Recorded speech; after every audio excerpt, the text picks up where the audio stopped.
আসসালামু আলাইকুম প্রিয় খামারি ভাইরা। বর্তমানে যে চলমান অতিরিক্ত গরম পড়তেছে এবং বৃষ্টি হইতেছে, গরমে ঠান্ডা মুরগির আপনার আমসা এবং রক্ত আমসা মুরগি ভুগতেছে। ESB30 এটা একটা অ্যান্টিবায়োটিক, এটা আপনারা খাওয়াতে পারেন। 1 লিটার পানিতে 2 গ্রাম করে দিবেন। এটা আপনার লেয়ার, ব্রয়লার, ফার্ম যে কোনো মুরগিকে আপনি এটা খাওয়ালে ইনশাল্লাহ 3 থেকে 5 দিনের ভিতরে আপনার রক্ত আমসা থেকে আপনার মুরগিগুলো সুস্থ হয়ে যাবে। এর পাশাপাশি আপনারা এই ওষুধটার সাথে আপনারা হুমিকো ফিএস, এটা 1 লিটার পানিতে 1 মিলি করে একই সাথে দিয়ে দিবেন। আর সকালে যদি ওষুধটা দেন 6 থেকে 8 ঘন্টা পরে আপনারা লাইসোভিট দিবেন, মানে স্যালাইন দিবেন। তাহলে ইনশাল্লাহ আপনার মুরগির খামারে আপনার এই রক্ত আমসা থেকে আপনার মুরগিগুলো সুস্থ সবল থাকবে। ইনশাল্লাহ আপনার মুরগির আর কোনো সমস্যা হবে না। এটা হচ্ছে লাইসোভিট। এবং আপনার ঠান্ডার কোট যদি করেন তাহলে রেনামাইসিন, ইউরোকট, এই রেনামাইসিন, ইউরোকট এগুলো আপনার চুনা ফেকানোর জন্য এবং ঠান্ডাজনিত সমস্যার ভালো কাজ করে।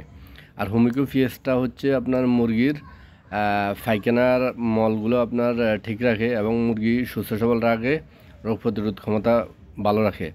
এবং মাঝে মাঝে ফার্মে মুরগিকে আপনারা ঘাস খাওয়াতে পারেন, ঘাস খাওয়ালে মুরগি অনেক ভালো থাকার। এটা হচ্ছে লাইসোভিট স্যালাইন। এটা মুরগিকে খাওয়ালে মুরগির রোগ প্রতিরোধ ক্ষমতা এবং মুরগির দুর্বলতা কাটে। প্রত্যেকটা আপনার অ্যান্টিবায়োটিক ওষুধ খাওয়ানোর পরে বা ভ্যাকসিন দেওয়ার পরে যদি লাইসোভিটটা খাওয়ান তাহলে আপনার মুরগির উপরে যে একটা দখল থাকে, অ্যান্টিবায়োটিক খাওয়ার পর দখল, এই লাইসোভিটটা খাওয়ালে মুরগির দখলটা কাটে। মুরগি মানে সুস্থ, রিকভারি, সুস্থ হইতে এই লাইসোভিটের কার্যকারিতা অনেক ভালো। এটা জিরো বাচ্চা হোক আর আপনার অ্যাডাল বাচ্চা হোক, অ্যাডাল মানে ডিম ফাড়া মুরগি হোক, যে কোনো আপনার মুরগির ক্ষেত্রে এই লাইসোভিটটা আপনারা অ্যান্টিবায়োটিকের পরে ব্যবহার করবেন, তাহলে আপনার মুরগি সুস্থ সবল থাকবে।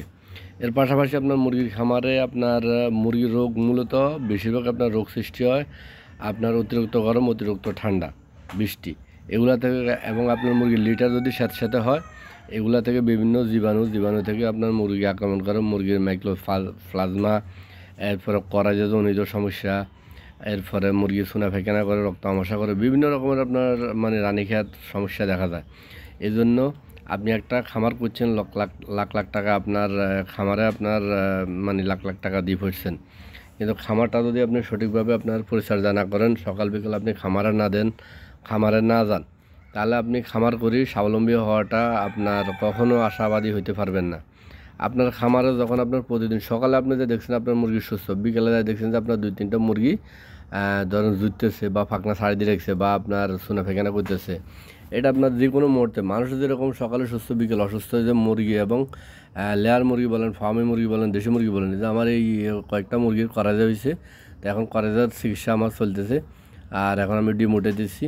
তো এইভাবে আপনার যে খামার সেকশানে ধরেন খামার থেকে যদি আপনার বেনিফিট পেতে হয় তাহলে খামারের সাথে লেগে থাকতে হবে। ধরেন আর আমি যে খাঁচাগুলো বানাইছি, খাঁচাগুলো বানাই ধরেন আমি অটোমেটিক ফানির ইয়ে লাগাই দিছি।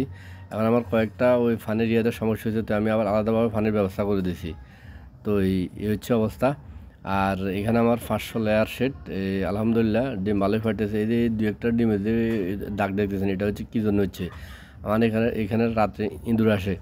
ইঁদুরের আক্রমণ থেকে ধরেন ইঁদুরের মুখের যে একটা ইয়ে হয়, এখান থেকে আপনার ডিমের উপর আপনার ধরেন বিভিন্ন সমস্যা, বা মুরগির যদি ভিটামিনের ঘাটতি থাকে, তারপরে ধরেন স্যাম ডিম বুঝেন যে ওই মানে খোসা নরমালা একটা ডিম হয়, ওই ডিমটা এইটা হচ্ছে আপনার পরিপূর্ণ ডিম। একটা ডিম যখন পরিপূর্ণ সাইজ হবে এবং কোনো দাগ হবে না, তখন বোঝা যাবে যে আপনার ওই মুরগিটা সুস্থ, আপনার খামারের সবগুলো মুরগি সুস্থ। আর যখন দেখবেন যে আপনার কিছু ডিমে আপনার মানে দাগ কালো দাগ হয়, তাহলে বুঝবেন যে আপনার মুরগিতে মানে সমস্যা আছে, তাহলে এটার আপনার ট্রিটমেন্ট নিতে হবে, ওষুধ খাওয়াতে হবে। ওষুধ খাওয়ালে ইনশাল্লাহ এগুলো ঠিক হয়ে যাবে, এটা বড় ধরনের কোনো সমস্যা নাই। তবে আপনারা এই রক্ত আমসার জন্য যে ওষুধগুলো বলছি, এই ওষুধগুলো খাওয়াবেন। আপনার লিটারের ব্যবস্থা, লিটার সবসময় আপনার সাথে যেন না হয়। আর লিটারে গ্যাস হলে লিটার আপনারা শেষ করবেন, চেষ্টা করবেন প্রতি মাসে একবার লিটার শেষ করতে। আর যদি লেয়ার সেটে তো আপনারা 1-2 দিন পর আপনার খাঁচা যে সিস্টেমগুলো 1-2 দিন পর আপনার মোটর দিয়ে লিটারগুলো আপনার পরিষ্কার করে ফেলা হয়। তো ঠিক আছে, সবাই ভালো থাকুন। আসসালামু আলাইকুম।